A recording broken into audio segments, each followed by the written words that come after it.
So without further ado, again, welcome. I represent the National Democratic Institute, and you saw our video and some recent work we've done on this very important topic, which is also the topic of CSW this year, which brings us together. And I'm here representing the National Endowment for Democracy, which has helped to bring this full panel together. One of the hallmarks of the National Endowment for Democracy is that we come at these issues of democracy and the work we do from different perspectives. So I bring the National Democratic Institute, my colleagues at the International Republican Institute, as well as the Solidarity Center, which works with labor movements around the world, and the Center for International Private Enterprise, which works with private industry. And this allows us to do the two things we like to do most. One, come at these issues from a whole perspective, a whole of society perspective, to acknowledge the role, in this case, of women in leadership roles, but also to be global in our approach and facilitate the great conversations and elevate the voices that are doing the work. And that's what we're here to do today. So we've laid out the challenges we all face. And we're here because CSW, for the first time, has really acknowledged these issues, online violence and offline violence, as important to the role women play in having their voices heard and fully participating in all areas of society. And we also know that one of the challenges we face are not just the truly great leaders we have joining us today, but also creating the conditions by which new voices can be heard and young women can join the conversation. And so we hope to get to that today. I'm going to introduce all of our panelists very briefly so that you can get to know them, and then we will dive right into a conversation. We're joined today by Luisa Batista Pereira, who is the president of the National Federation of Domestic Workers of Brazil, FENATRAD. So thank you for joining us, Luisa. We also are joined by Hannah Birna Christian Dotier, who is a former Icelandic minister, mayor, and parliamentarian, but currently serves as the chair and co-founder of the Reykjavik Global Forum, and most importantly is the senior advisor on women's leadership at UN Women. So she has a very busy week, a very busy 2 weeks this week. We're also joined by Nashlango Gervasius, who is a founding president and board member of the Internet Society Namibia chapter, and the founder and executive director of Nam Tshwe, I'm gonna get that right, Nam Tshwe Digital. And also Silvia Rita Sousa, who is the advisor to the Secretary of State for Women of the Federal District in Brazil and the former National Secretary for Combating Violence Against Women in Brazil. So thank you all very much for joining us. And we, of course, because one of the things you all experience is that your public roles and the roles you've taken leading your own communities are, of course, very important. But we also want to start with sort of bridging the reality of the personal experience that many of you face. Because, as we all know, these issues of violence they're politically targeted, but they are very personal in the way that they've felt. So I want to start with you, Hannah, if you could just set the stage for us a bit and give us both your very personal perspective and your own experience, but also what you're hearing from other women globally. Thanks so much, and thank you so much for having me with you this morning. It's a real honor, and thanks to everybody for the important work that they are doing in this important field. As you said, Morai, in my former life, as I like to say, I was a politician for around 20 years in the small country of Iceland. I was the mayor of Reykjavik, our capital, and then a minister in our government and in parliament as well. And I have experienced in my political life both the reality when the violence online was not as known as now because simply we didn't have the technology around it. But that was also, of course, an environment where I would like to even go as far as say that I felt at times in my politics, although I come from the most gender equal country in the world, I would define politics, which seems to still be the game of the guys. And one felt I was often the only woman by the table. So it was sort of really a challenging environment for women at that point. And I have said, to try and describe it to those that haven't done it, that women often feel like guests in politics. They have been invited to take part, but they are not the sort of dominating rulers of politics. So my basic first line would be that all of this discussion around violence, all of this discussion about how women have not been an active part in parity with women and with men in politics has nothing to do with women, but all to do with politics. Women don't need to change and adapt to politics. Politics need to adapt to the reality of women.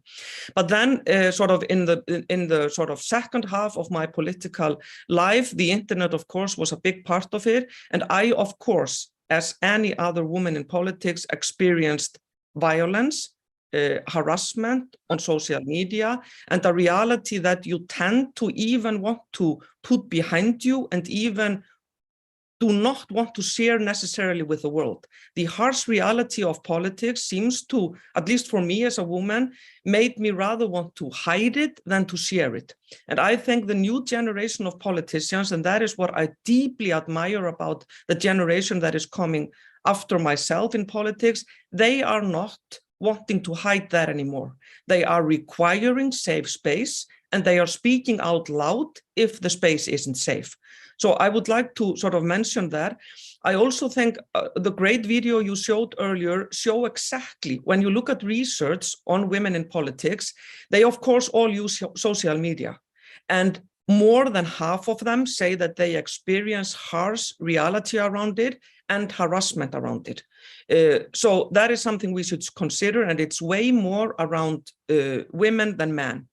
And rather, Moira, just from the point of view where I sit now, where I work for women leaders as a senior advisor to the executive director and UN Women here in New York, and where I host the forum in Iceland for women leaders, when you close the door in these sessions and these women are allowed to speak in confidence among themselves, they all talk about this. This is high on their mind. And sort of it has a damaging effect on their political participation. And it's even a factor in many cases where they leave.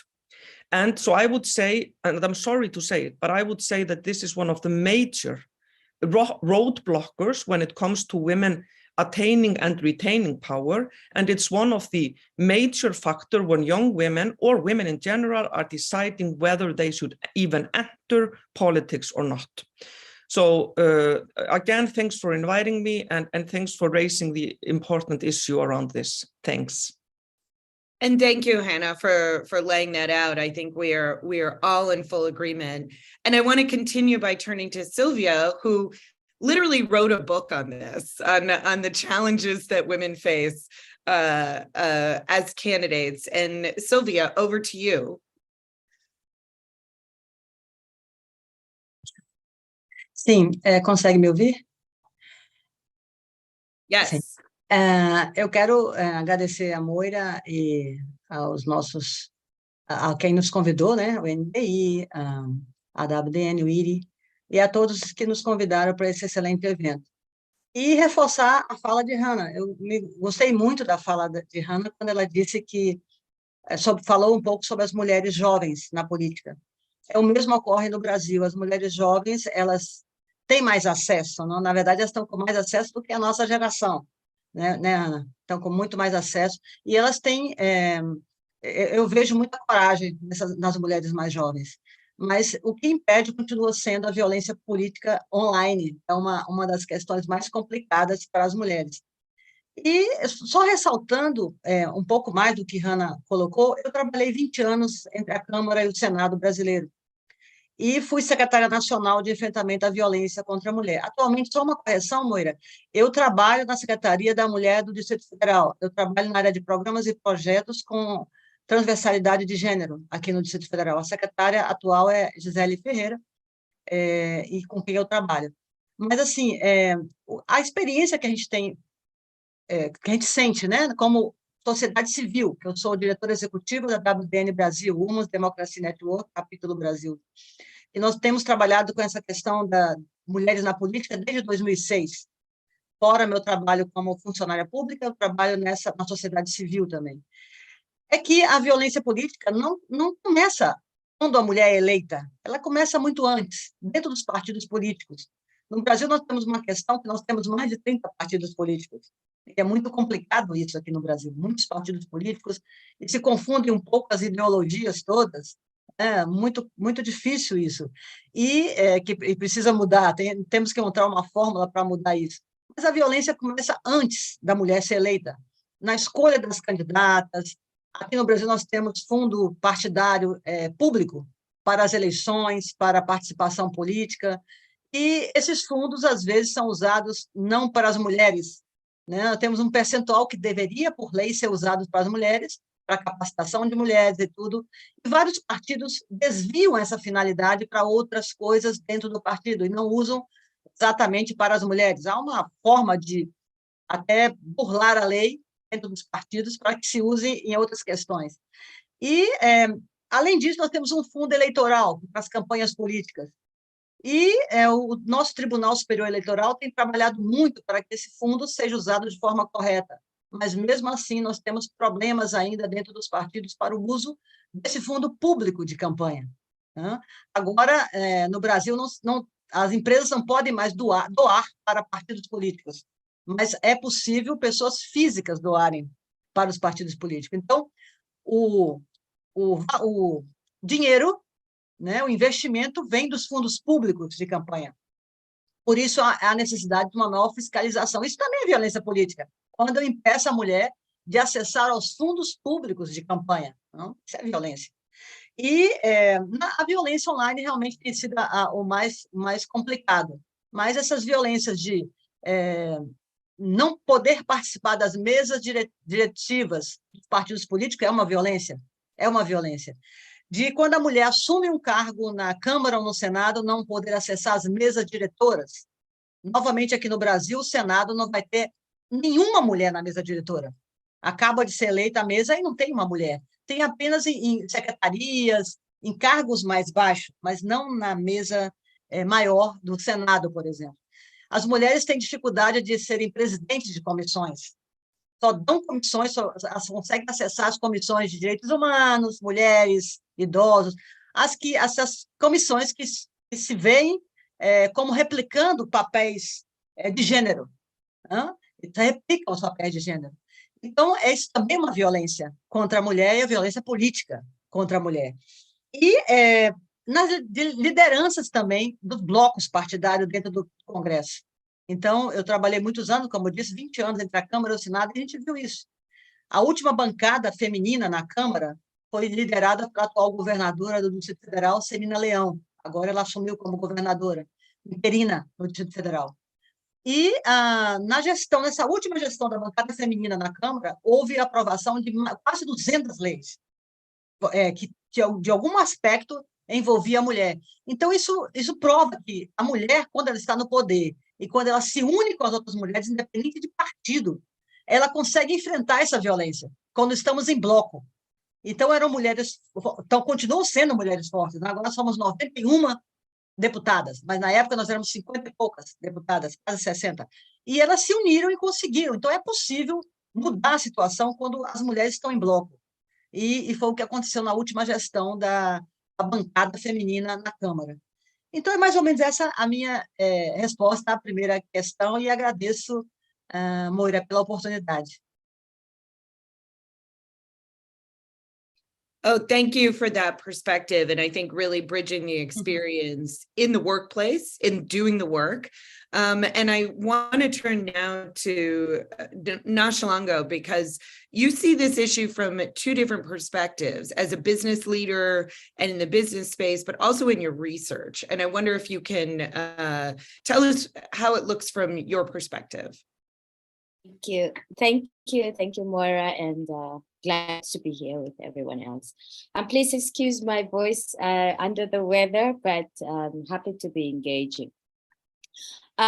So from the digital economy perspective, we're finding out that women have used or have found the internet as a tool that empowers them to conduct all sorts of businesses. That's particularly key for regions like the Sub-Saharan African region, where unemployment is very high, but also at the same time, skills are lacking just amongst others. So women have then found this space that's supposedly empowering, which comes anyway with already challenges such as the access to that space being the internet. And in getting there, what we found out, for instance, some of the trends within the Southern African region is that many women, particularly in urban, but the peripheries of the urban, have found ways where they're able to order things, for instance, with suppliers, say in China, and they're able to come and resell them in Namibia. In a way, they empower themselves. They use that space to, to find some forms of income. But also generally, it is known that within the physical space, when you walk into any of your city, you run into a shop, 9 out of those shops belongs to men. Online, that's not the same. That more and more women are owning online shops, online spaces where they're able to sell them for themselves. But with that also comes a lot of the violences that we're speaking here today. That women in the business space or in the sort of entrepreneurial areas also just find the violences as harsh as women in politics, as women in the media. So those realities still remains. And unfortunately, they requires sort of multi-stakeholder responses, whether it is empowering the businesses, whether it's from a policy perspective, whether it is working from a grassroots level. So let me end here. No, I appreciate that perspective. And I think now turning to Luisa, I know you'll talk about this, but I think people need to know that in your leadership role of the unions with domestic workers, you're representing 7 million workers, over 90% of whom are women. And the experiences that you're giving voice to in the workforce is tremendous. And I wonder if you can tell us a little bit about your personal experience and also what you hear from the workers.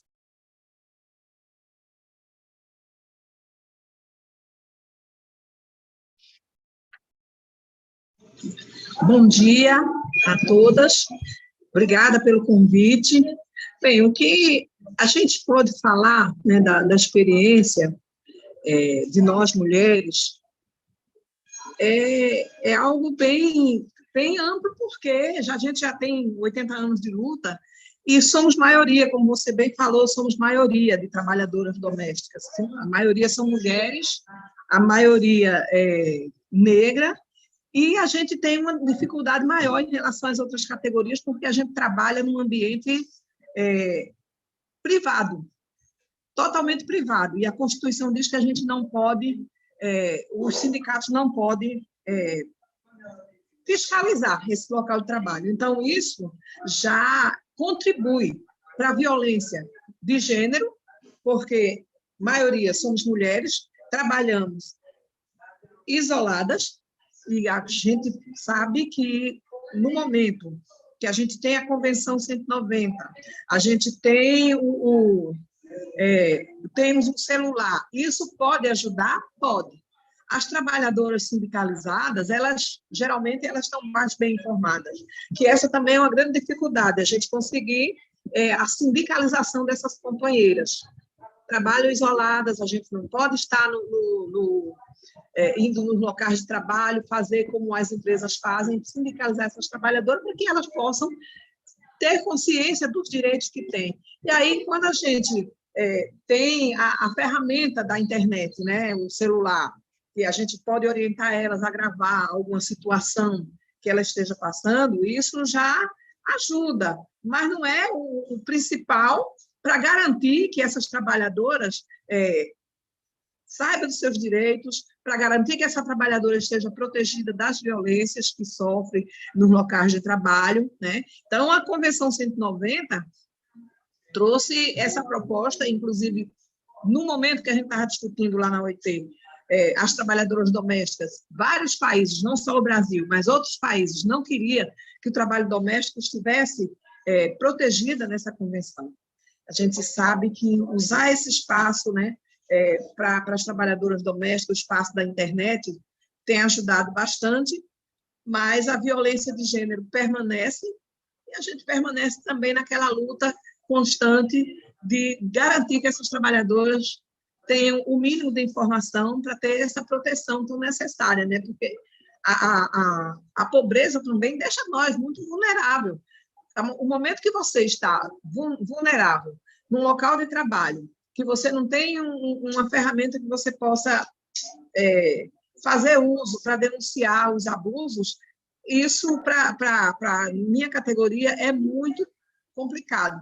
E aí tem a questão do gênero, tem a questão dos direitos humanos, que a gente não consegue dizer para essa companheira, olha, é um direito humano, é um direito do trabalho que você não passe por essa situação. Então, a gente sempre procura, o papel do sindicato é exatamente esse, fazer com que essas trabalhadoras se mantenham informadas, para a gente avançar, mostrar para elas as responsabilidades que ela tem, claro, mas mostrar também o direito que ela tem de não ser aquela vítima no local de trabalho. Então, é isso, o papel do sindicato, né, porque a FENATRAD agrega 18 sindicatos e mais 2 associações. E estamos aí na luta para ampliar a nossa base, né, falar do papel e avançar nos direitos das trabalhadoras domésticas, inclusive nessa questão que a gente tão bem coloca hoje em dia, que é a questão online, que muitas não têm acesso, e aquelas que têm acesso, com certeza, elas estão mais protegidas, porque tem como a gente orientar elas na questão de produzir provas, né? E aí também na luta para ratificar a Convenção 190, que a gente sabe que é uma ferramenta que, com certeza, não é só a trabalhadora doméstica, não é só a mulher no geral, mas todo trabalhador, toda trabalhadora que se sintam violados os seus direitos no local de trabalho, essa convenção, estando ratificada, ela vai poder ser uma ferramenta para todas nós,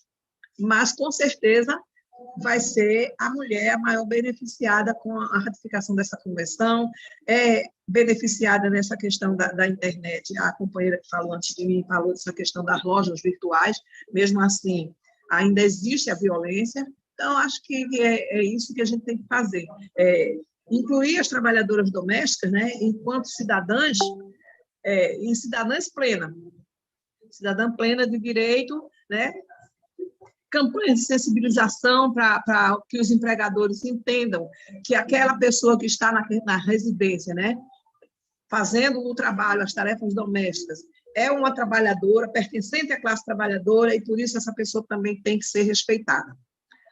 Acho que é isso. Thank you, Luisa. And I think we want to continue to really talk about the ILO convention that you mentioned, because it is so important, and leads us into the next question I have for all of you, which is to move beyond where, we're happy to see that CSW this year is addressing this problem, but we at NDI, and I know all of you, want to move beyond admiring the problem, and we want to move to solution and to what works. And I want to start with you, Nashlango, to talk a little bit about what you've seen to help address this issue, and where we can begin to look for solutions to move this forward, this global challenge forward. Thank you again, Moira. Where we see some sort of positive solutions to this is when women are collaborating, when women are amplifying their experiences, particularly on the same platforms where these violences are happening. We also know that in many of the cases, the women are are experiencing the violences and they're not aware that this is violence. So we found a lot of responses coming from raising awareness. Once again, awareness is only being, raised by people who are aware that this is a form of violence. Like nobody, should be able to say this to you. This is a trolling, or this is bullying, or this is, all sorts of violences that exist. So we found, we founding many of those cases working. What we're also founding is that this sort of approach is not one that prominent women or women that are visible are willing to take on. Because they already, I think one of my colleagues in here was saying that the political space is like a borrowed space, right? Where as a woman you are at. So we also understand why particularly women in politics are not able to be standing on that podium, because then they will be like, oh, look at them, they are here and they're crying on their own issues. But what we founding that works, for instance, let me give you an example. So a few years ago, our first lady has been constantly being trolled about her marriage and about literally anything about her. And she took sort of her voice and tackle the bullies, and name them and shame them and really, and tell them that I'm not afraid of you. So to a certain extent, some of those ones works, but we need more voices like the first ladies of Namibia and others to take on the bullies, to speak on against the violences. What we're seeing is, for instance, we have coalitions or partners within the NGOs or within researchers that constantly raising awareness again, using those platforms by identifying, hey, this is what our research is saying. Are you experiencing this? Please report it. In many of the cases, the victims don't even know these community standards or the reporting channels on the platforms, just amongst others. So it requires women who maybe also men who are allies in this to sort of raise that awareness and do public education. And the public education is obviously not an easy exercise, or it's not a cheaper exercise, but there's a lot of ways that we are able to do and to go about that. Maybe from the African region, we've been very, very fortunate to have, for instance, the Africa Digital Rights Fund that I think the NDI and others also have been supporting. And it's through those funding that we are able to tap resources and build our campaigns on educating communities on what is violence and how it ensuring that they have platforms to be speaking against the violences. Otherwise, women have been sitting with the violences, they're getting abused, and they live with those realities. And unfortunately, we've seen trends where it leads to them, leaving platforms all in all, some taking their own lives, and those are things that we do not want to be able to see. Yes. I completely agree. And I want to turn back to Luisa before we turn to Sylvia and Hannah to give us sort of the government level. But Luisa, this issue of education, this issue of knowledge, of getting the protections, but then also making sure women own their own power and can work and can participate. Where have you seen success, Luisa, in your work?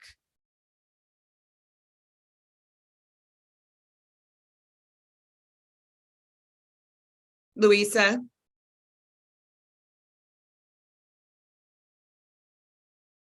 Well, we can come back to Luisa, and she's doing the work right now. Sylvia, I will turn to you in terms of where you're seeing solutions and seeing it take root to allow women to fully participate. Oh, is Luisa back with us? Okay, Sylvia, go ahead. Posso? Eu posso contar pouquinho de uma experiência positiva que nós fizemos aqui no Brasil com a WDN Brasil, que eu estou à frente como diretora executiva. como sociedade civil, não como governo agora, falando como sociedade civil, que eu atuo nas duas áreas. Nós fizemos um trabalho, estamos fazendo ainda, continuamos com um trabalho grande com a Meta. A Meta é a plataforma que abriga o Facebook, Instagram e o WhatsApp. Nós fizemos um guia para as mulheres políticas enfrentarem a violência política online. Um guia que orienta essa mulher política como é que ela reconhece, como ela denuncia e como ela acompanha esse processo de denúncia dos agressores online. Nós temos esse trabalho com a Meta, foi lançado o ano passado na Câmara dos Deputados do Brasil e teve o apoio também do Tribunal Superior Eleitoral aqui do Brasil. Então, é importante as plataformas estarem, como disse a minha antecessora, que falou sobre o compromisso das plataformas nesse sentido. É importante as grandes plataformas das mídias sociais estarem envolvidas nesse processo de enfrentamento à violência política contra a mulher. A violência de todas as formas, mas no nosso caso aqui, a violência política online. Nós fizemos esse trabalho com a Meta e fizemos um trabalho também com o Twitter. O Twitter, ele nos deu espaço para nós usamos todas as redes sociais, mas o Twitter deu espaço bem privilegiado para uma campanha de sensibilização de enfrentamento à violência política nas eleições passadas, e nós chegamos, por meio do Twitter, a outros países de língua portuguesa. Foi uma campanha que não foi só no Brasil. Como é Twitter, né? O Twitter alcança vários países, e nós alcançamos, por exemplo, Portugal, Timor-Leste, Macau, na China, né, que tem que fala português. Vários países de língua portuguesa foram abrangidos por essa campanha de enfrentamento à violência política online. E foi muito interessante. Além desse trabalho que nós fizemos online, nós fizemos um trabalho paralelo com outras formas de divulgação dessa campanha. Nós fizemos aqui no Distrito Federal, em Brasília, no Brasil, uma campanha física também. Física em termos, nós colocamos nas rodoviárias, nos telões das rodoviárias, na Bas TV, dentro dos ônibus, também naquelas televisões que tem dentro dos ônibus, no shopping center, dois shopping centers aderiram à nossa campanha, não todos, mas dois. Feiras livres, nós conseguimos chegar aos telões em feiras livres e atingimos um grande número de pessoas. Nós imaginamos que, fora as redes sociais, nós tenhamos chegado a 5 milhões de pessoas que tiveram algum contato visual com essa campanha, porque só na rodoviária de Brasília circulam quase 1 milhão de pessoas por dia. Então, assim, nós temos que buscar outras formas de campanha, não só online. Online é ótimo, mas nós precisamos atingir aquela pessoa que está passando, vai pegar um ônibus, vai tomar um ônibus, que ela possa ter contato com uma campanha de sensibilização. Isso para enfrentar qualquer tipo de violência. E violência online está crescendo muito no mundo. Nós temos dados da ONU Mulheres que a região mais violenta para as mulheres, fora a região que está em guerra, é a América Latina e Caribe.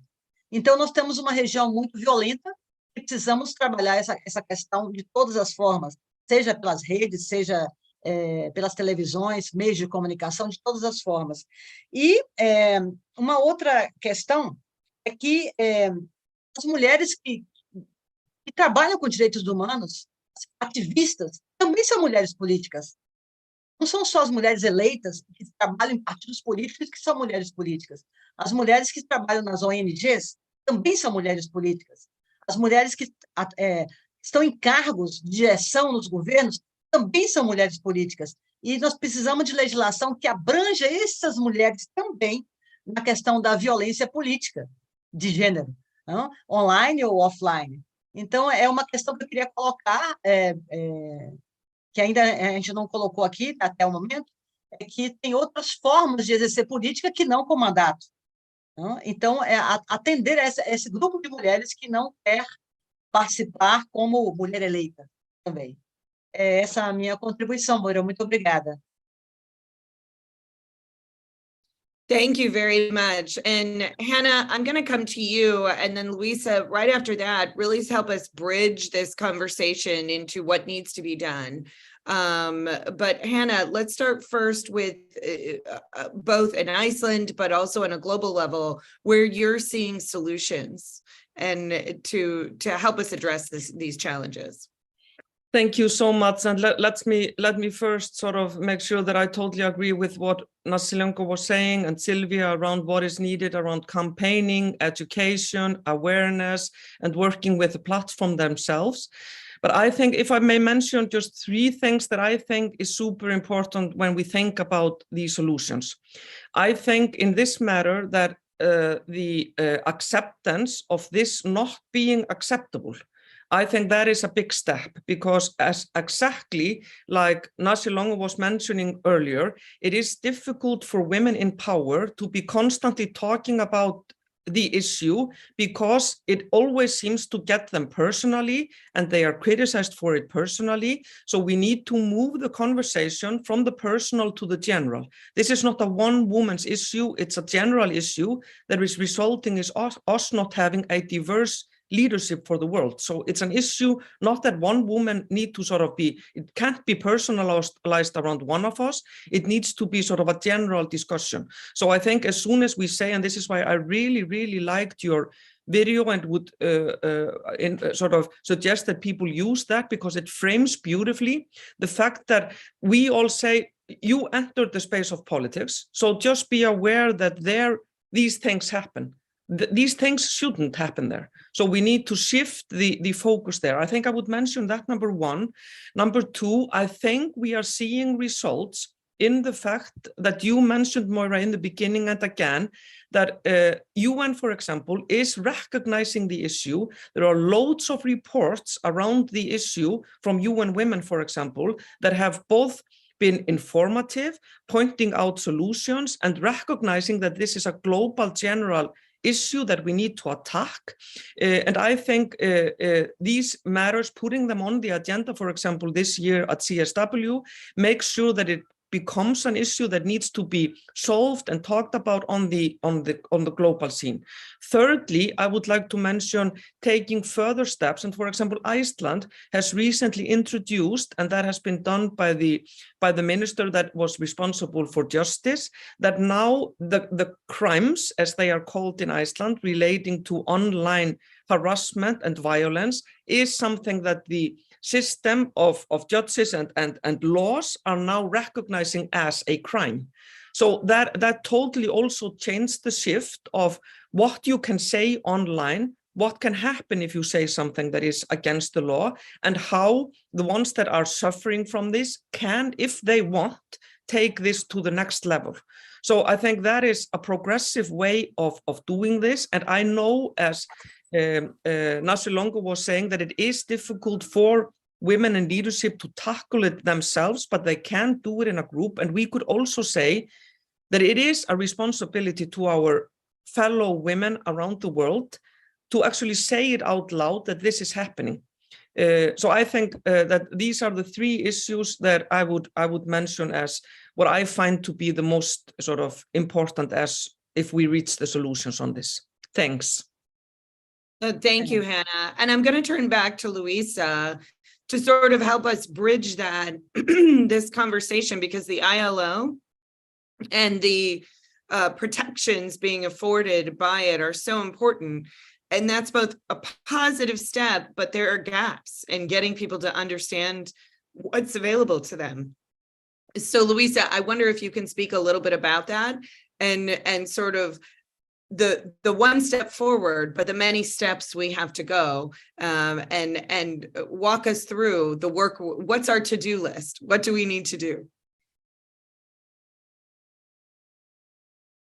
Can you hear me, Luisa? Bem, gente, eu abri o microfone. Bem, é o seguinte, nós sabemos que, eu não sei como é a legislação trabalhista em outros países, mas aqui no Brasil, os sindicatos domésticos não podem ir nas residências. Eu sempre falo, me referindo ao trabalho doméstico, né, porque é a categoria que eu estou, que eu represento. Mas, assim, eu acho que, de um modo geral, para as mulheres, né, e aí vai em todas as categorias, essa questão da Convenção 190, o que é que a OIT pode fazer, eu acho que coisas que a gente tem que fazer é campanha. E a campanha ela não pode ser só online, né? Teria que ser uma campanha bem ampla em todos os meios de comunicação, para que essa mulher entenda que existe essa ferramenta da OIT, que é a Convenção 190, e que ela pode, sim, denunciar os locais onde ela sofreu esse tipo de violência e buscar essa reparação, ou seja, a pessoa que cometeu a violência ser punida. Precisamos também fazer, eu sempre falo isso, que a gente precisa fazer uma reforma no Código Penal. Não sei em outros países, porque não conheço a legislação, mas no nosso. Porque muita coisa, assim, vários tipos de violências que acontecem, quem comete a violência, muitas vezes não é penalizado. É registrado um boletim de ocorrência numa delegacia, e aí aquela pessoa já vai com o advogado e tal, muitas vezes nem vai com o advogado é que vai conversar, se explicar. Sempre tem como é que eu digo? Sempre tem uma forma de burlar a lei e acaba que a punição não acontece.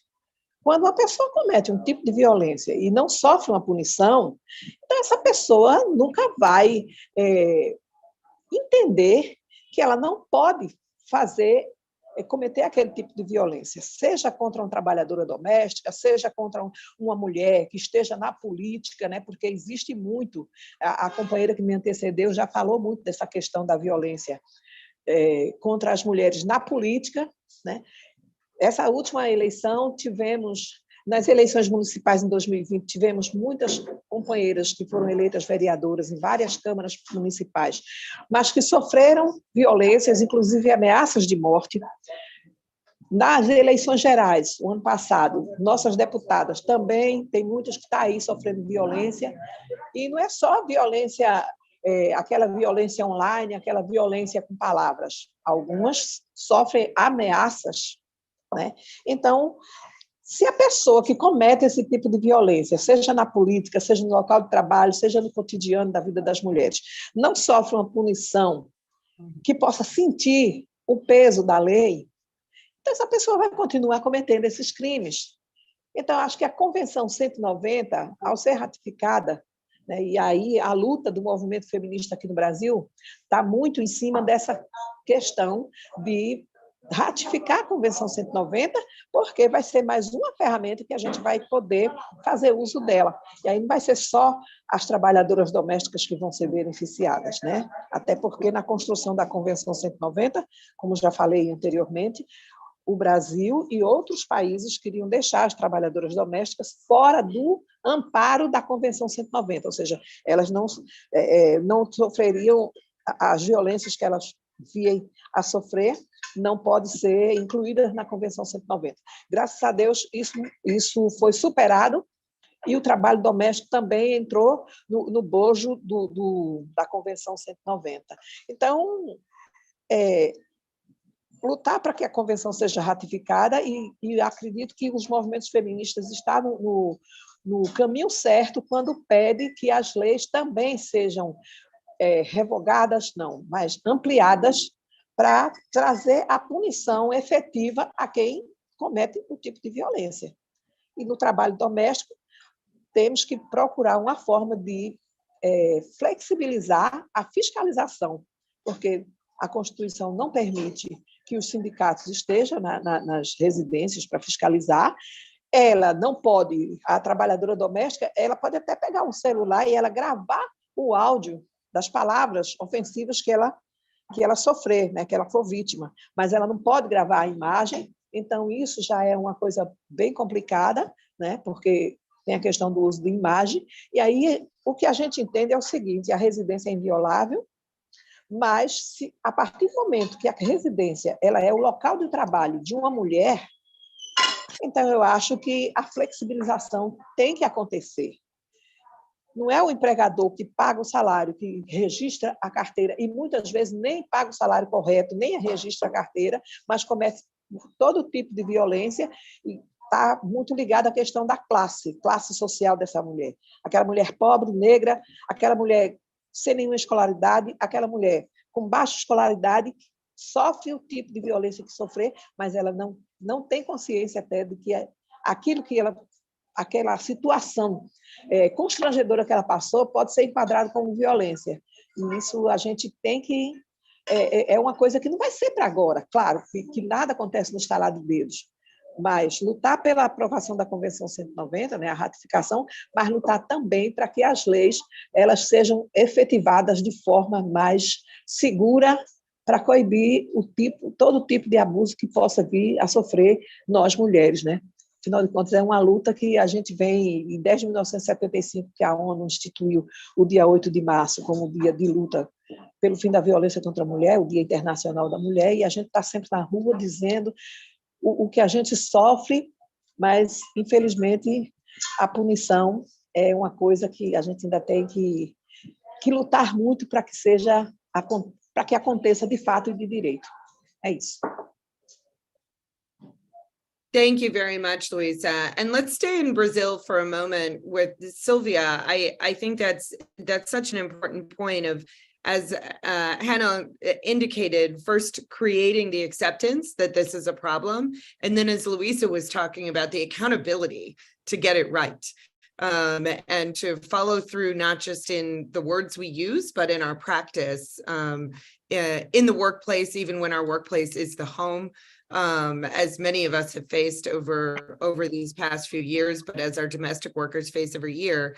But take us, let's stay in Brazil for a moment and talk to us about what's on your to-do list. What are the gaps? What do we need to do? Obrigada, Moira. Eu quero ressaltar uma fala de Luisa, né? A primeira coisa um aspecto importante, é punir os agressores. Isso aí, Luisa, corretíssima, é uma das brechas que nós percebemos, é que os agressores não é difícil online, é difícil localizar esse agressor e é difícil punir esse agressor. A gente vê um trabalho forte do Tribunal Superior Eleitoral em relação às mulheres políticas, né? Mas em relação às outras áreas, a gente precisa avançar e melhorar um pouco essa legislação.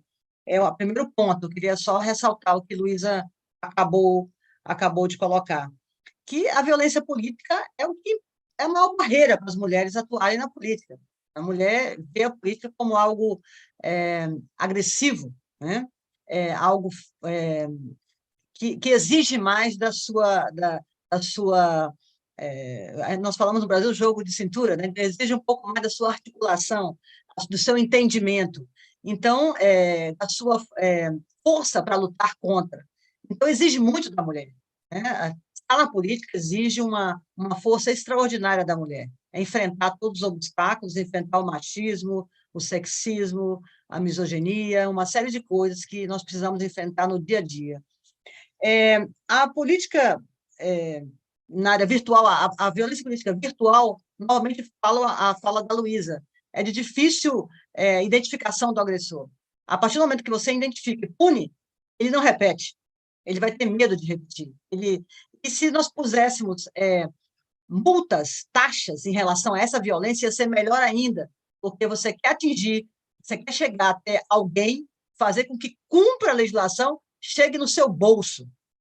Eu penso que devemos chegar a uma multa, chegar nesse nível, e punir com multas, com dinheiro mesmo, né? Para poder, com esse recurso, trabalhar em campanhas para enfrentar essa violência política online também, e de gênero de todas as formas. Uma outra questão é trabalhar mais próximo das plataformas. Já foi dito pela Longo, não sei se é assim que se pronuncia o seu nome, mas assim, ela disse muito sobre a África, a experiência da África, das empresárias na África, e disse um pouco sobre essa questão de trabalhar com as grandes plataformas. Eu acho que também essa é uma brecha, precisamos nos aproximar mais das plataformas e ter esse compromisso com as grandes plataformas. Uma outra questão é treinar, é capacitar as mulheres políticas para enfrentar essa violência, porque às vezes, a Hannah falou, e eu concordo, que às vezes ela nem percebe que está sendo agredida, não percebe aquilo como uma violência política. Então, a mulher precisa entender quais são os tipos de violência política. Nós temos um guia feito pela OEA, é um guia que é a lei modelo de violência política na América Latina, que foi feita pela OEA, e tem umas orientações também de como construir essa legislação. Eu penso que os países que não têm essa legislação, seria interessante conhecer esse guia da OEA e a orientação de como construir essa legislação no seu país. No Brasil, nós temos a legislação que está sendo, que desde 2021, e que precisa ser melhor trabalhada. A bancada feminina está trabalhando no avanço dessa legislação, bancada feminina na Câmara. Uma outra questão é o trabalho conjunto, não só com as plataformas, mas com a sociedade em geral, com o executivo, legislativo, judiciário, as empresas particulares, as empresas, como a nossa amiga da África disse, é necessário trabalhar com as empresas, os empresários e tudo, e trabalhar também com a sociedade civil organizada. Temos que trabalhar em conjunto, não adianta só um aspecto de trabalhar um aspecto da legislação, mas como um todo, trabalhar como um todo, toda a sociedade em prol do combate à violência política de gênero, online ou offline, é preciso todos juntos. Uma questão também que eu vejo que é importante é trabalhar com as universidades, com os jovens nas universidades, esclarecer o que é esse tipo de violência e como combater, desde a juventude, desde a escola, até antes, na high school, no ensino médio, trabalhar essa questão da violência nas escolas, violência política e outras violências. E um aspecto importante que eu quero finalizar é a necessidade de fundos. Nós precisamos trabalhar com fundos, com recursos financeiros. A Luísa precisa fazer, por exemplo, uma campanha de sensibilização nacional. Com certeza a FENATRAD precisa de recurso para esse projeto.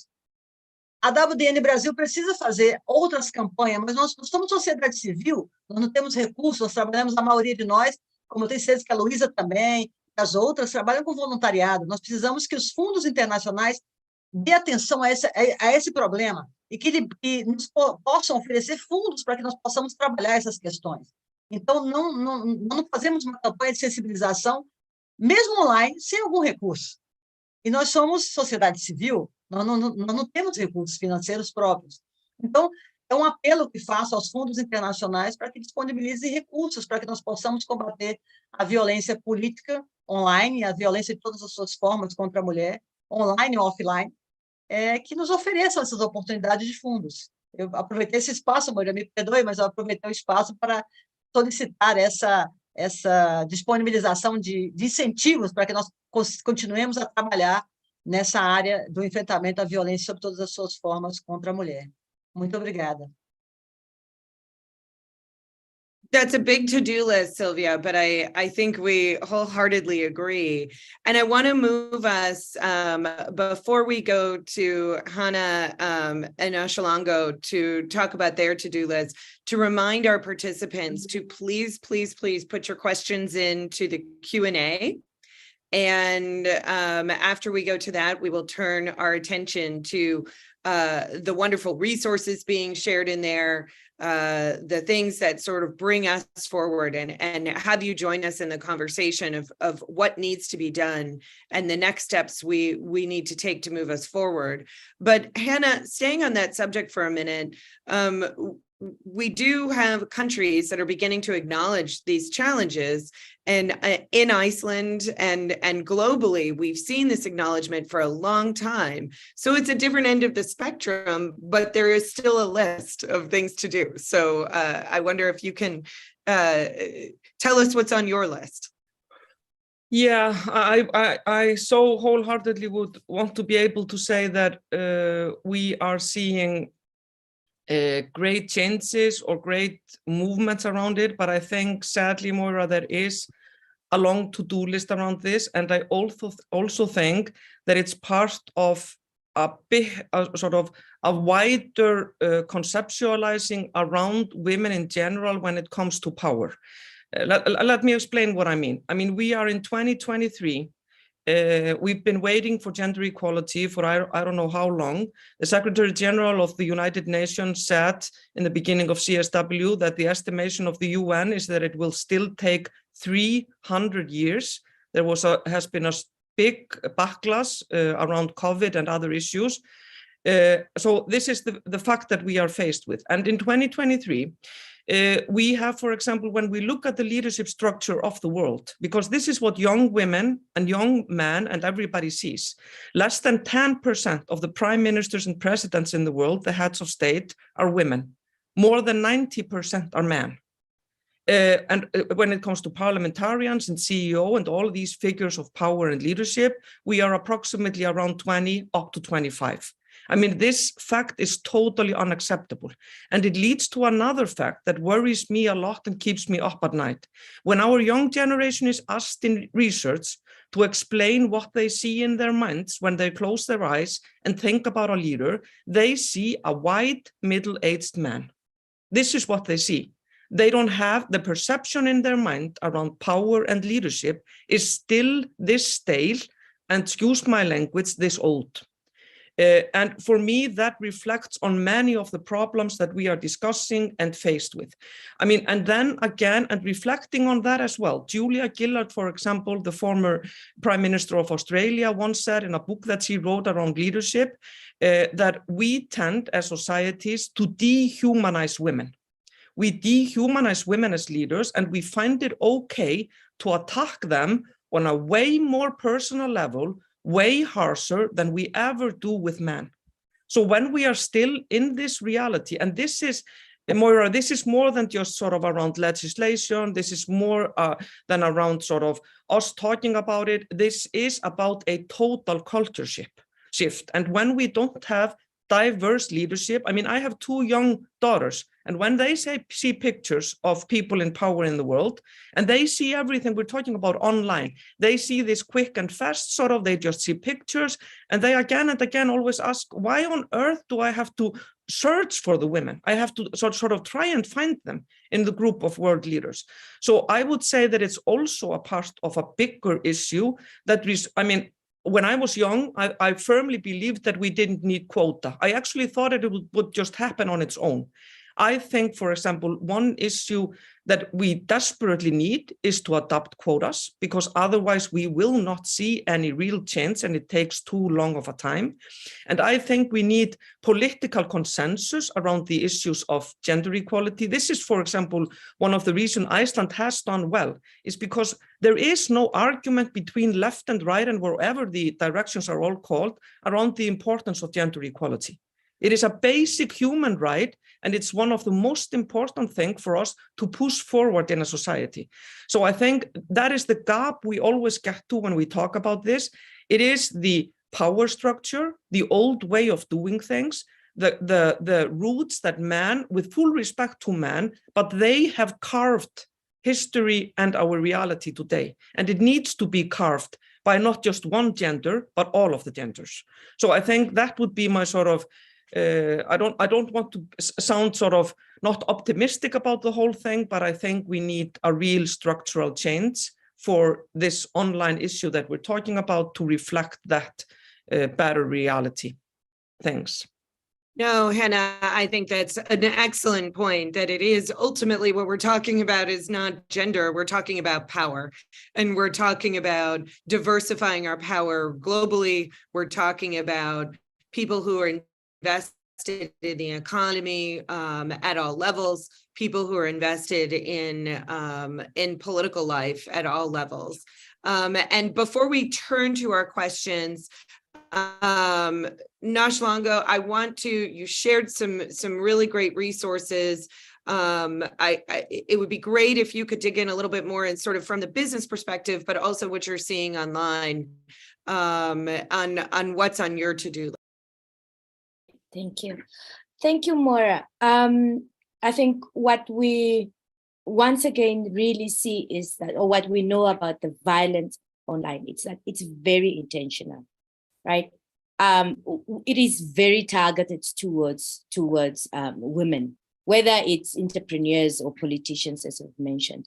And we always walk into spaces where, for instance, when we speak to policymakers in these cases, and I think that it's just a facade. It is not a facade, because we're seeing that the target is it's gender particular.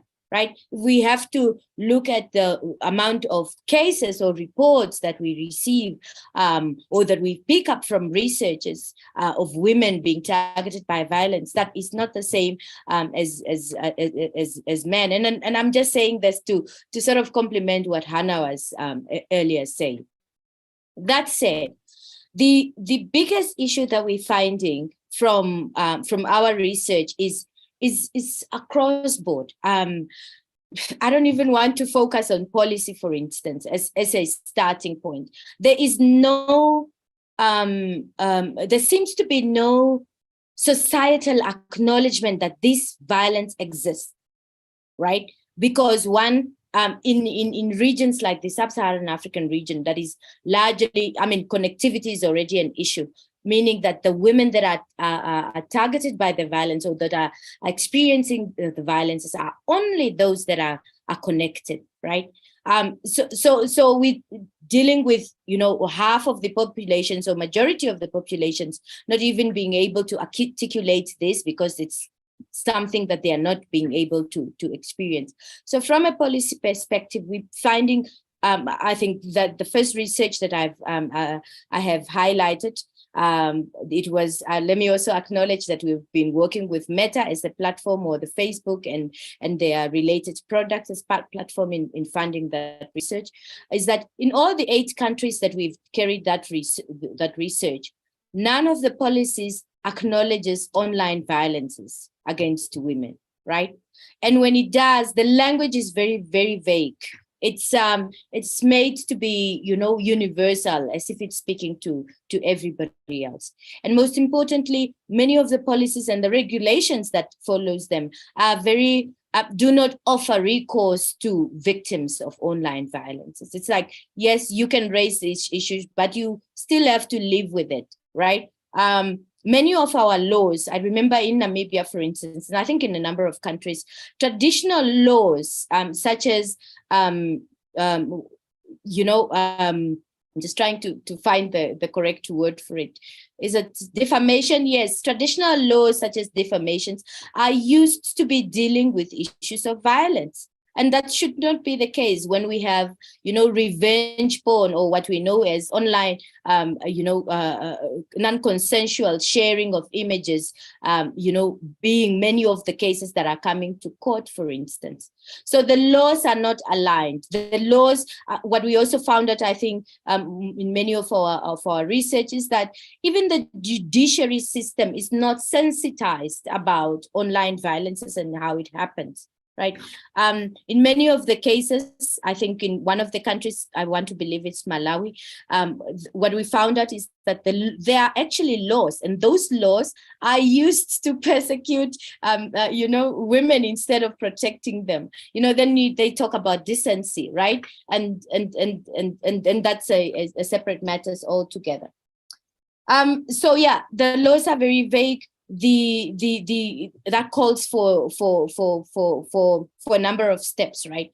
That, for instance, I mean, I didn't mention this, but I also teach at the university. I'm a lecturer of media, and what we do is that we need to be sensitizing, teaching young people, particularly boy and girl at that level, to be teaching them that this is okay, this is not okay, right?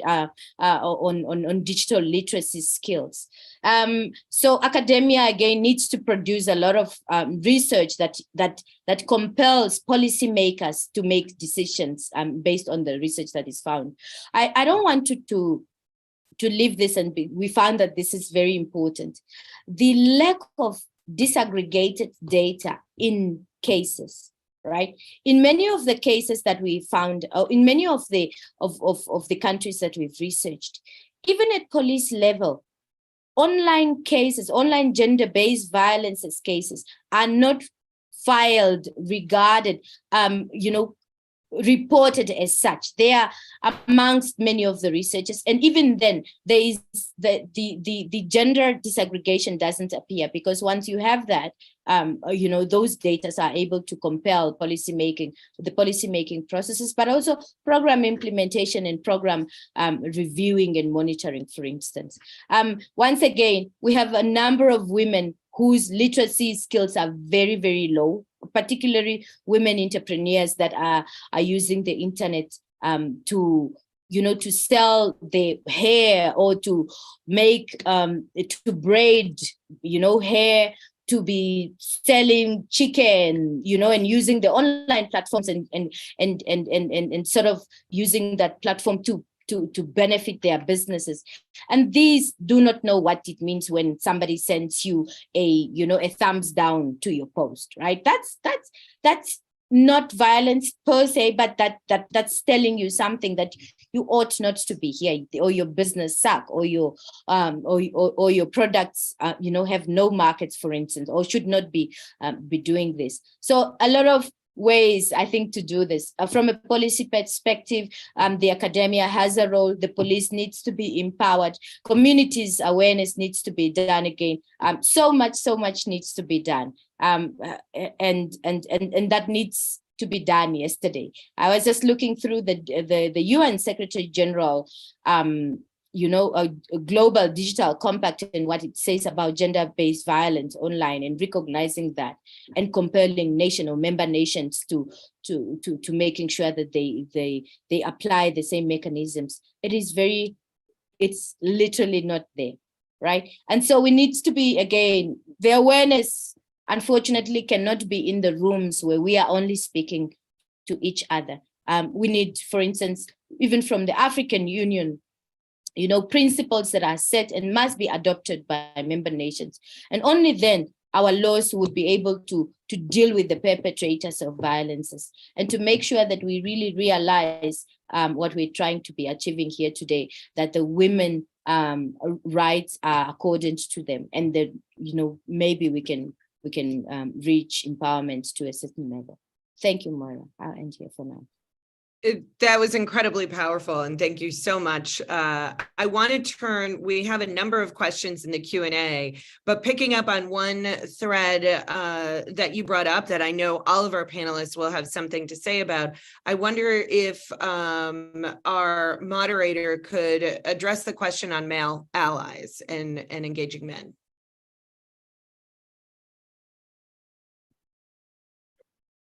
Hello, everyone. Yeah, so I will go ahead and start the question and answer portion. And I think for the sake of time, we do have a couple of questions that are directed at all of our panelists.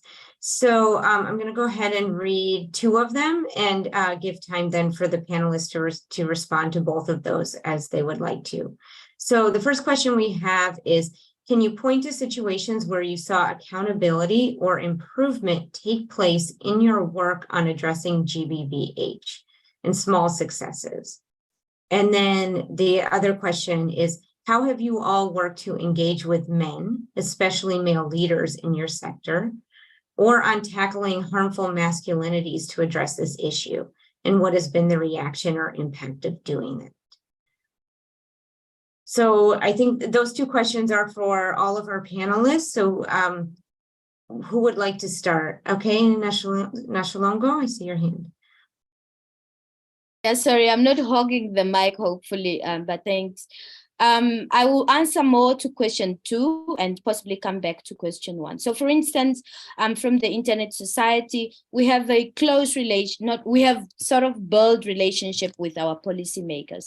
So we have our chairperson of the Parliamentary Standing Committee on ICT and Innovation that we have been working very closely with, to a point that even when we are invited to, platforms such as the Africa Internet Freedom Forum, we make sure that they also get invitation to be in spaces and understand how the conversation happens at regional level or even global level.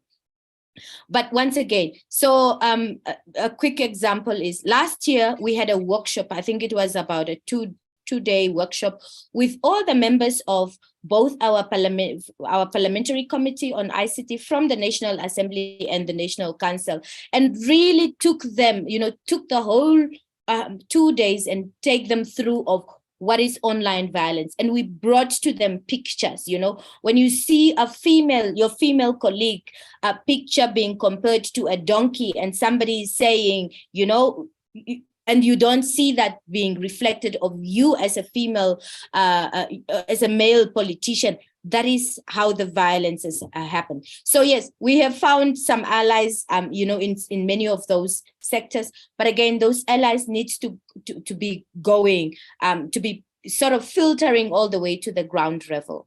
And yeah, I mean, of course, we have also seen some cases that have been brought to court, and this is corporate or social to a certain extent, once again being used, traditional laws in persecution, and they have brought to a certain extent some recourses to victims. Again, the court route, what we found out, you need to understand the laws, right? It needs a different level of resource in terms of the money, in terms of the knowledge, and in terms of persistence, because the court processes can be very, very long.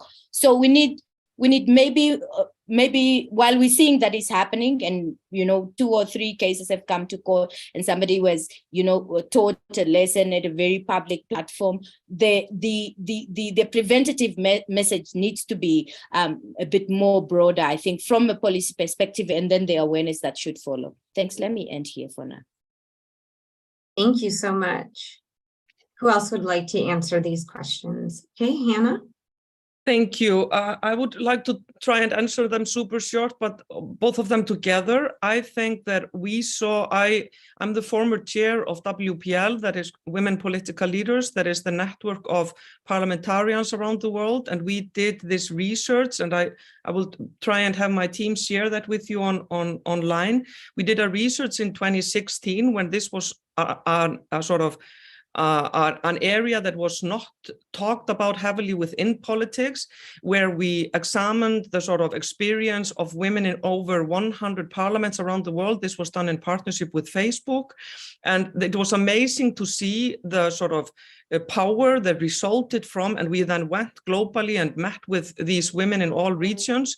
And it was super powerful to see what happens when, as I said earlier, women are allowed to share their experience. They did it, of course, anonymously, but they were allowed to share it. And this is the research I was referring to in the beginning that shows that a grand majority of women define that they and say that they are being harassed via social media and online. Another thing I would like to mention, and that's maybe more around men and boys, and we saw changes in discussion happening in Iceland. We have what is called barbershop. It's a sort of program we do with men, only men, where they have discussions and are informed around gender equality and all kinds of things that we are more used to talking, but they talk amongst it together with specialists. And it was done within the Parliament of Iceland. It's the first parliament. It was done in the heavy hitting of Me Too. The Parliament of Iceland decided to host a barbershop dedicated to the men that sit in Parliament of Iceland. So they had to sit down for a whole day and discuss these issues and the guidelines and hear the stories that are known to all of us. And we all felt that that had a change in sort of the discussion and understanding. Thanks. Thank you. I think that is an important connection that we're seeing in this discussion today about the importance of awareness raising and starting to empower people to create the change by having the information. So Sylvia, I saw your hand. Apenas para compartilhar, principalmente em relação à segunda pergunta, sobre o engajamento dos companheiros homens nessa luta pela igualdade, pelo enfrentamento à violência. Nós estamos desenvolvendo um projeto aqui na WDN Brasil, com o apoio da Secretaria de Estado da Mulher do Distrito Federal, que é capacitar os funcionários públicos das administrações regionais. Em Brasília não temos prefeituras, nós temos administrações regionais. Os administradores são indicados pelo governador, não há eleição para esses administradores. Como é Distrito Federal, é uma administração pública diferente.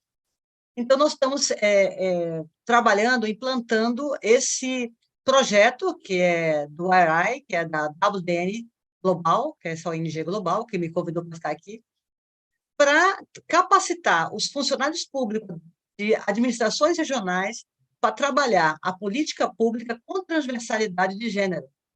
Porque, às vezes, nós estamos trabalhando muito com mulheres. Não adianta capacitar só as mulheres, é preciso trazer os homens. Então, nesse projeto, nós trazemos todos os funcionários públicos da administração, da prefeitura, para pensar políticas públicas com enfoque de gênero. Que ele lembre que, quando eu vou planejar, quando eu vou elaborar uma política pública, eu tenho que lembrar das minorias, né, que não são minorias, são maiorias, mas lembrar que tem os aspectos dos segmentos para ser analisado. Então, aí, nós trazemos os companheiros homens para discutir essas questões. Como é que eu insiro, como é que eu posso inserir na política pública as mulheres, os negros, os idosos, e todos e todas. Então, a gente temos trabalho somente com mulheres, né? Nosso foco são as mulheres, mas, assim, nós temos feito isso, nós estamos iniciando esse ano esse projeto, com esse apoio do governo, né, da Secretaria da Mulher, do Distrito Federal, a quem agradeço. E é importante também colocar a primeira questão, é que há uma dificuldade muito grande para a mulher participar da política. Tem uma coisa que eu esqueci de dizer, que eu quero retomar aqui, se você me permite, Moura, é que nós precisamos trabalhar com a política de cuidados. A mulher, ela é muito considerada aquela que é a cuidadora. Se eu não trabalho as políticas públicas de cuidados, eu não libero a mulher para trabalhar na política, para ela entrar no espaço da política partidária. Ela precisa ter tempo, a mulher não tem tempo, não é só a violência também, é o tempo que ela tem disponível para o lazer, para o esporte, para a política, ela precisa de tempo.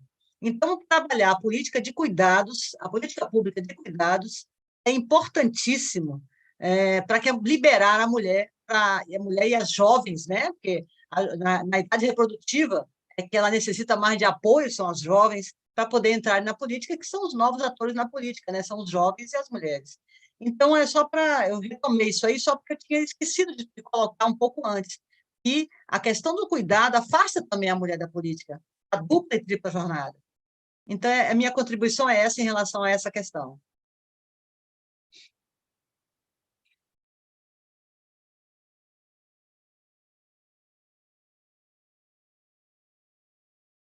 Thank you for bringing up that very important point about the responsibilities for care work that women also have to deal with. Luisa, did you want to address these two questions?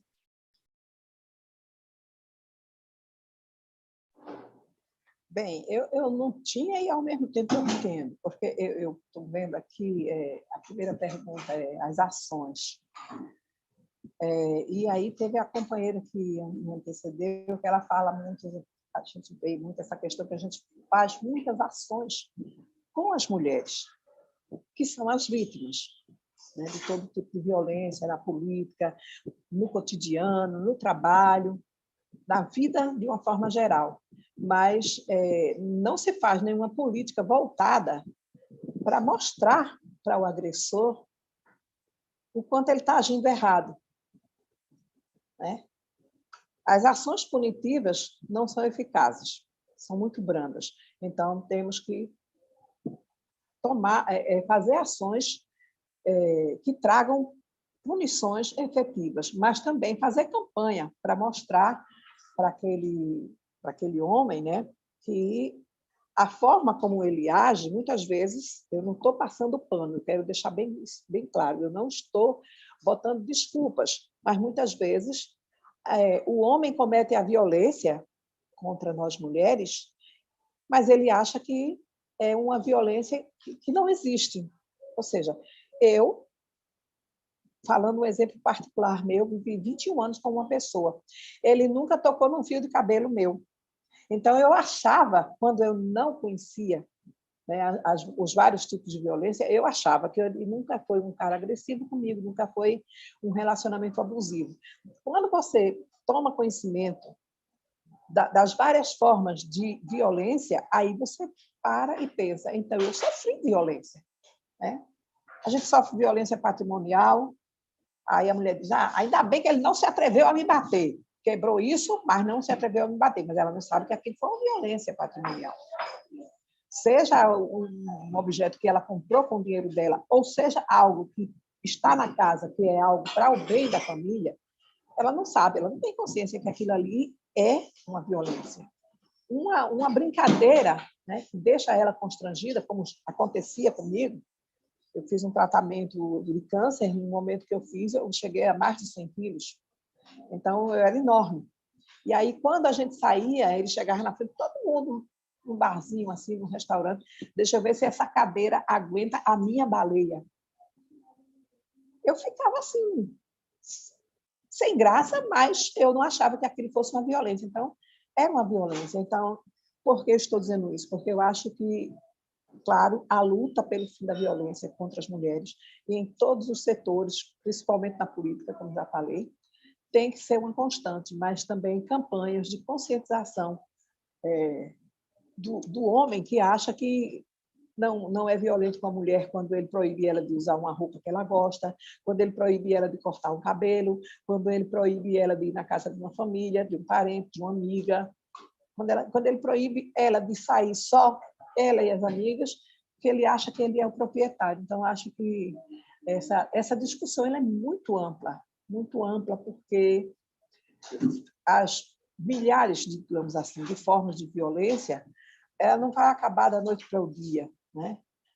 As violências que produzam agressão física, a violência que produz até mesmo feminicídio, infelizmente, essas têm que ser combatidas de forma severa. Mas as violências as violências morais, aquela brincadeira, aquele constrangimento, aquele assédio, deve ser combatido, claro, mas eu acho que isso aí também tem que ser uma coisa ampla também para se fazer. E aí isso, a companheira aqui do Brasil, eu sou péssima de guardar nomes, ela falou que se precisa de dinheiro. Uma campanha sem dinheiro você não consegue fazer. Então, é a questão do investimento, e acho que não só os apoiadores devem ter essa consciência, como também o próprio governo. Investir em campanhas preventivas na questão dos assédios, né? Mostrar para aquele homem que ele está agindo de forma errada. Já tem um grupo de homens, atores, né, cantores, que fizeram um vídeo muito bom, onde eles falam das várias formas de violência, e eles dizem que isso não, é como se eles quisessem dizer para os companheiros, os homens, outros homens, que isso não é ser homem, isso não é legal, fazer esse tipo de violência. Então, por que não dar não apoiar para que essas campanhas elas se multipliquem, né? Punir severamente quem comete a violência severa, mas também fazer campanhas de conscientização para que essas violências menores, né, mas que não deixa de ser violência, elas possam ser combatidas de uma forma mais, digamos, não digo branda, né, mas de uma forma mais... Ai, Jesus, está faltando a palavra. De uma forma... Efetiva. Isso, obrigado, companheira, obrigado, efetiva. Eu estou meio... É sono, viu? Que eu, de ontem para ontem eu não dormi, de ontem para hoje eu não dormi, viajando, chegando, estou assim meio desconectada. Mas é isso, obrigada por me ajudar, é isso, de uma forma mais efetiva. É isso, obrigada. All right, thank you all for talking about this very important issue about how we find the balance where we're addressing the issues of men and masculinities in our work and including them as allies, but at the same time ensuring that women are the ones who are having the leadership and the agency in this work. We have time for one more question quickly, which has been translated from Portuguese in the chat. And actually, Luisa was just starting to address this question. So the question is, financial resources are required so that organizations can reach more women with training and make them capable of recognizing the different types of violence and be empowered to make the public complaint. We must continue to make violence visible so that states take the problem seriously and establish public policies or laws to avoid it and make sure that laws are enforced. So if anyone would like to comment on that in closing of the session. Yeah, Aaron, why don't we do that and give everyone just a quick, like 1 minute, 2 minutes to maybe have that in mind, that accountability aspect as we close out our session today. Sylvia, I don't know if you'd like to start and any last words and creating that accountability.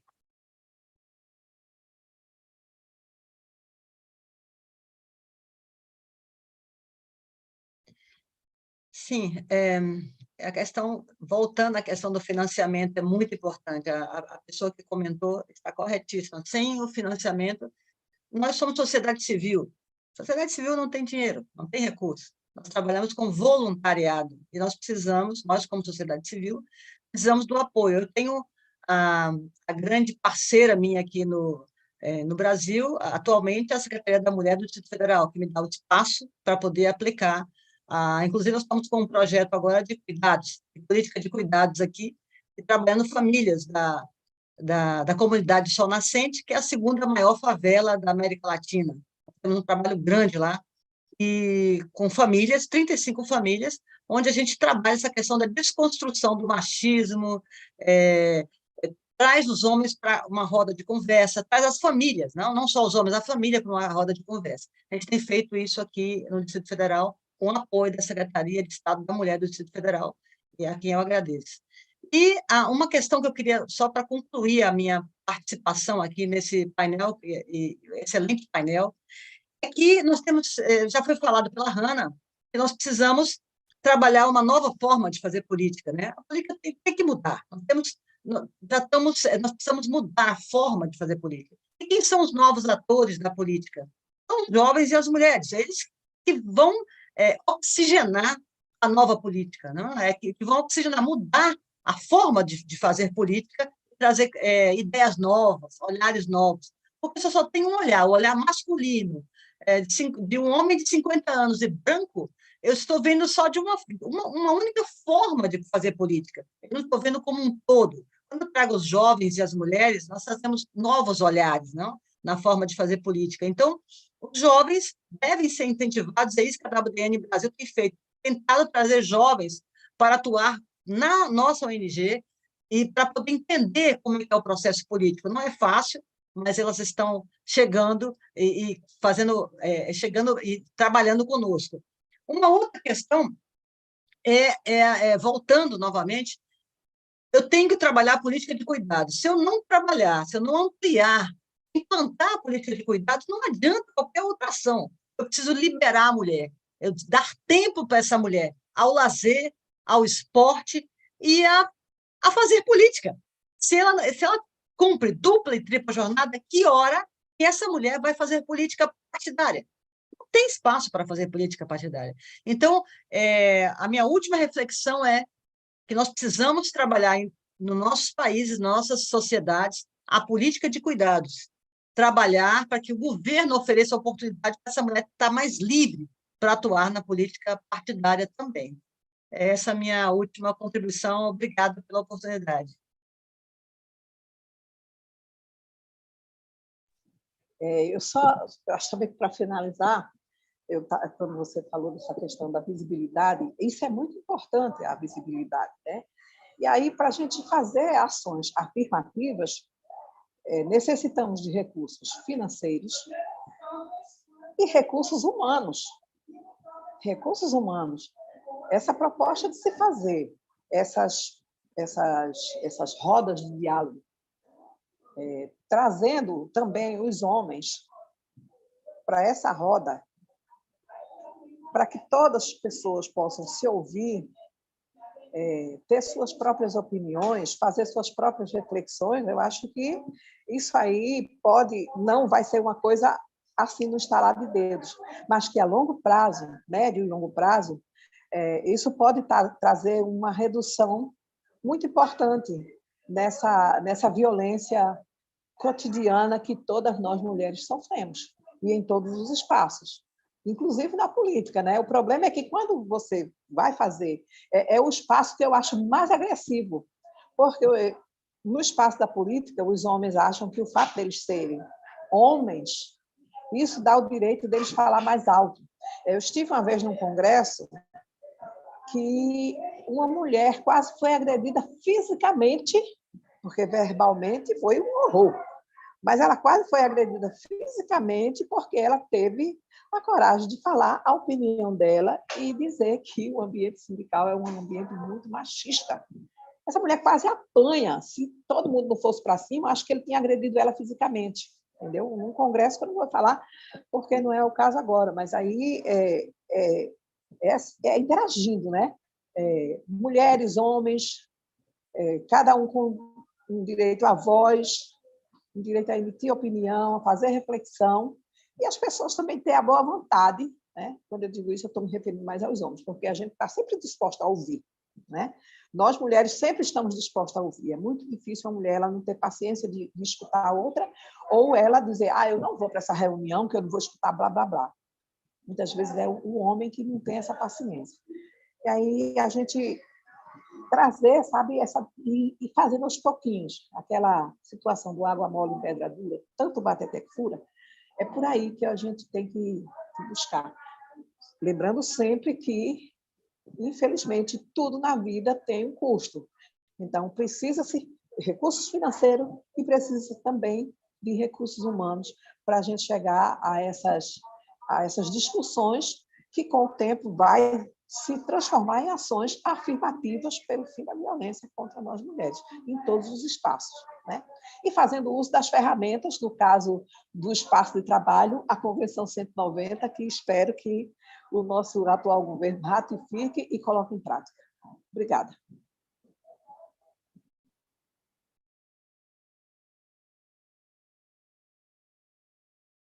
Noshlongo, do you want to go next, and then we'll turn to Hannah? Sure. Thank you. Thank you again. It was such a pleasure to be here with my colleagues.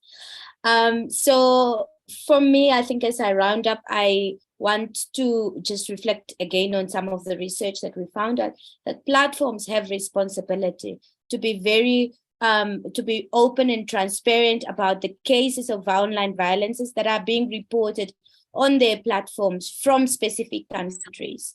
I mean, for instance, for us in Southern African region, we have one office in Johannesburg that is serving the whole Southern African region, I think over 14 countries. And not once do we have data availed to us as to the nature of the violences and how it happens within every country, because again, we take note that the violences online, particularly targeting women, could be appearing very differently because of the different dimensions within the countries. So there's an importance that platforms engage with us openly.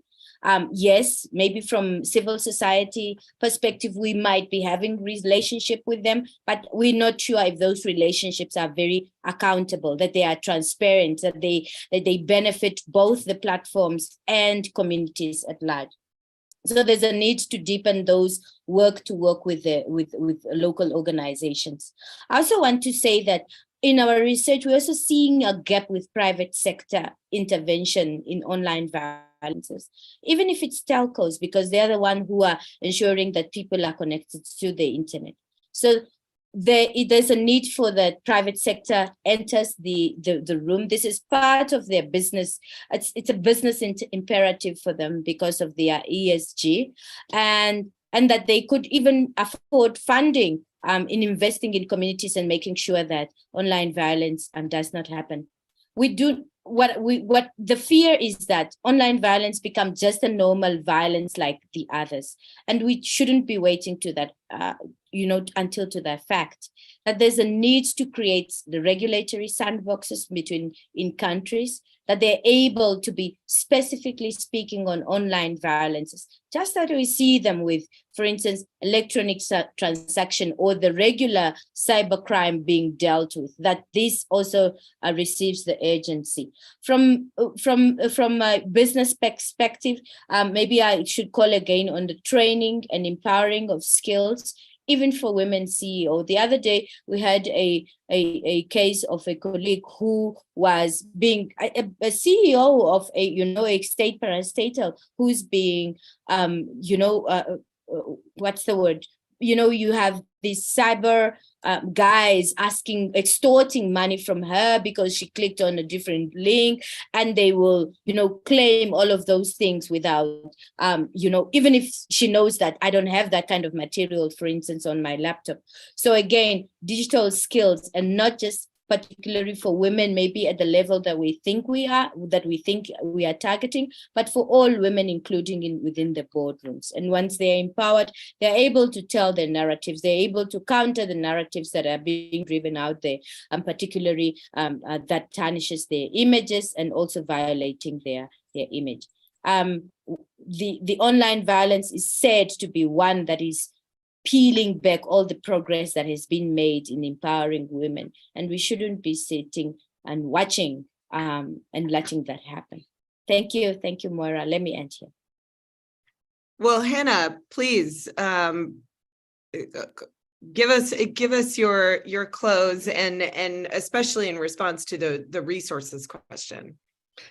Thank you so much, and thanks for having me this morning, and thanks for the wonderful and uplifting conversation we've had. I would really like to close on a sort of positive note, and it goes, of course, I agree, and I know we feel that heavily here within the UN system, for example, that how underfunded the civil society is and the NGOs around sort of being loud, seen and heard on the scene where we desperately need the voices.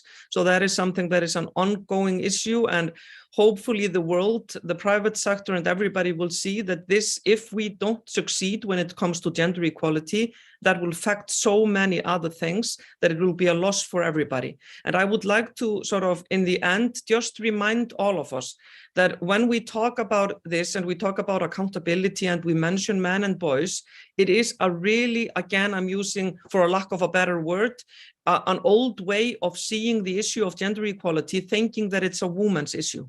It is not. It's an issue of importance for everybody, and research, for example, in Iceland and the Nordic countries, show that the economy does better, societies do better, people live longer, people are happier in societies where there is diverse sort of representation and where gender equality is high on the agenda of policymakers and people in power. So it isn't a matter of us debating with men that they are giving something away. I mean, if they want to give back to the future, give back to the generations, they should be fighting for gender equality just as we do. So I think, sort of on a positive note, it can be done.